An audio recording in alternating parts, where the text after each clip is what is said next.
Hello everybody, my name's Steve, I'm the British Railroader and welcome to my model railway room.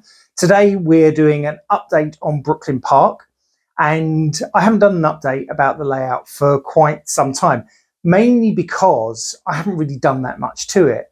I've been away, as you know, globe trotting as I do, but it means that I haven't been able to spend any time building. But since I've got back, I've managed to do one or two things, and I've also got something in the pipeline that I want to show you, which I will do a more in-depth video about when I actually get all the bits together to do it, but I will show you that in a second. So before we start though, I would like to thank everybody who's newly subscribed to the channel. Welcome to the channel, I hope you're enjoying it.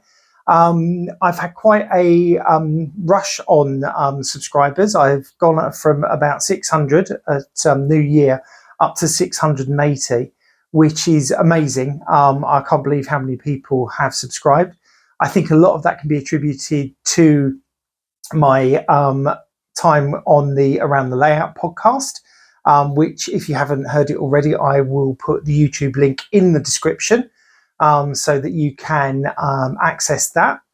And also as well, I've kind of changed how I do Facebook, in that I still have my own personal profile, which is kind of there for my family and close friends and that kind of thing. But I've set up one called the British Railroader, which is just for things to do with the railway. So all the friends that I've got on there tend to be railway friends. It kind of keeps my family a bit out of the loop because I think they get a bit bored of some of my railway stuff.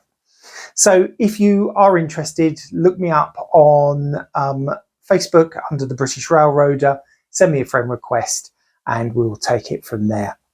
Anyhow, enough about that. Let's move over to the layout and let's have a look at what I've done. So here we are back at Brooklyn Park, and for the most part, it looks pretty much the same as you will remember from last time. We have suddenly got appeared in the foreground a water tower.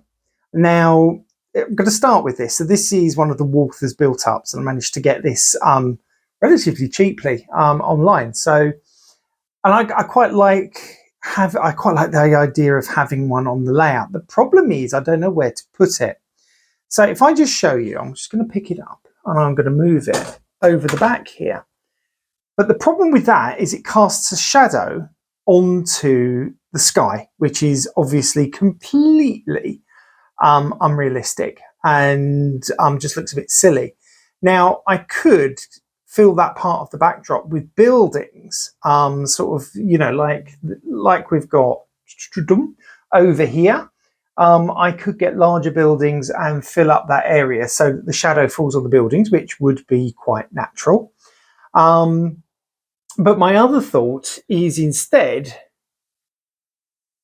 bringing it this side of the tracks, and therefore there won't be any shadow cast on the back scene. Your thoughts would be appreciated.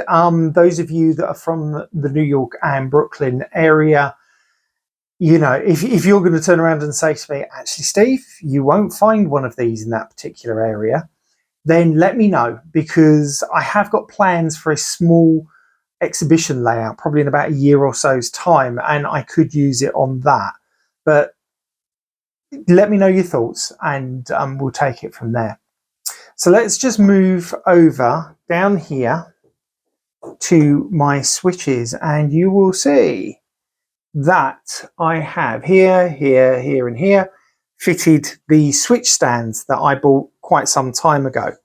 Now, it occurs to me they're all pointing in the same direction, depending on their orientation, obviously.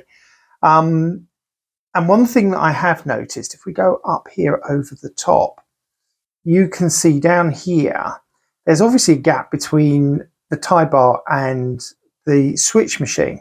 So what I've been doing is, I'm going to put this down here, cutting little lengths of wire with a bend on them. So this is 0.8mm wire, and I've just cut it so that I can fit it into the hole, which I think you can just see there in the tie bar. That will extend to underneath the switch machine, which is kind of what it does in real life. And my intention is to paint it black, weather it so that it kind of all fits in. And then once that's done, where this gap between the ties, which you can see has just got the basic brown undercoat, I am just going to put a little bit of detail in there. Not so much so that it will obviously impede the movement of the tie bar, but so that we can, it just blends it in a little bit better. So that's those. So there's 4 there. There's one more I can show you just over here. So again, that one will need doing. And then what I've got, I've laid a piece of track just here. So my thoughts with this is to have a piece of abandoned track. And as you can see, if I just move it slightly, not put it down or anything. So it goes along here. And then the end, when I lay it, I'm just going to curve it in slightly. So it looks like it was originally attached to a turnout that's been completely removed. And the reason for putting this here, and this is going to be the subject of a video soon once I get all of the bits and pieces, is that I want a programming track for my DCC controller. So as you know, swinging back around here, apologies if anybody's seasick, I have an NCE PowerCab. And NCE PowerCab has a setting on it where you can either program on the main or you can program on the programming track. And if you program on the programming track, it will read your CVs for you, which is a very, very helpful thing to do, especially if you're getting, for example, a second-hand locomotive and someone's fiddled with all of the CVs. You can then read them. So I want to have that separate programming track. Now, the power output comes from the same point on this behind here. There is no separate programming track output. So what I need to do is put a switch in, a double pole, double throw switch that will have the power from here going into the central terminals. And then one set going to the main track, one set going to over here to the programming track. And I can switch between the two. So what I'm waiting for at the moment is that switch, which I've just ordered one online. So that should be coming next week. And then I can get that set up. And once that's set up and sorted, I can then basically embed it in a little bit of ballasting, so loads of weeds, make the track look really dirty. The only thing is it won't look particularly prototypical because obviously it will have shiny rails on top because I need that to be able to program any locos, but that's the compromise.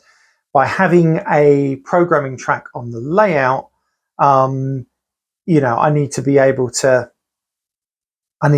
get a signal through to the locomotives. Okay, so that's really all that I've done. Just to mention on here, as you know, I did a video recently where I set up the lights on this so that they were all directional. So I could turn on both front and rear ditch lights and front and rear class lights, and they would only come on in the direction the train was traveling, which is fantastic. What I've now done is I've remapped the functions. So the higher functions on Soundtrack's decoders tend to be controlled through F24, F25, F26 and F27, and I think you can go up to F28. And so I had the front ditch lights on F24, the rear on F25, the front class lights on F26 and the rear ones on F27, and it was getting very confusing. And so what I did was I remapped all of the ditch lights to F5 and all of the class lights to F6. And of course, because they're set to come on directionally, they will only come on in the direction that they're meant to come on, which works brilliantly. It means that I can switch them on, and as the train moves, they go on and off, and I can control them independently. Now, the original functions on F5 and F6 on a Soundtrack Tsunami decoder are notch up and notch down. I've moved them to F26 and F27. Only reason I've done that is when Athearn Genesis sell you something that's ready fitted with the Soundtracks decoder, they do it so that all of their auxiliary lights are on F5 and F6, and then they move the notch up and notch down to F26 and F27. So I'm quite used to having them there with my Athearn Genesis loco. So it just made sense in this particular one to do that. Now, if I've got a locomotive that doesn't have auxiliary lights, so for example, if we go over here, you can see my Long Island Railroad RS1, which I got out the other day to have a little play with. That doesn't have any auxiliary lights, so I haven't remapped anything. There's no point if it doesn't have it. But I think it works really, really well doing the remapping. It's a bit fiddly, and at some point I do want to get a connector between my controller and my computer so that I can get JMRI set up, and that will make my life so much easier. Okay, so I think looking around, that's about all I've got to update you on at the moment on Brooklyn Park.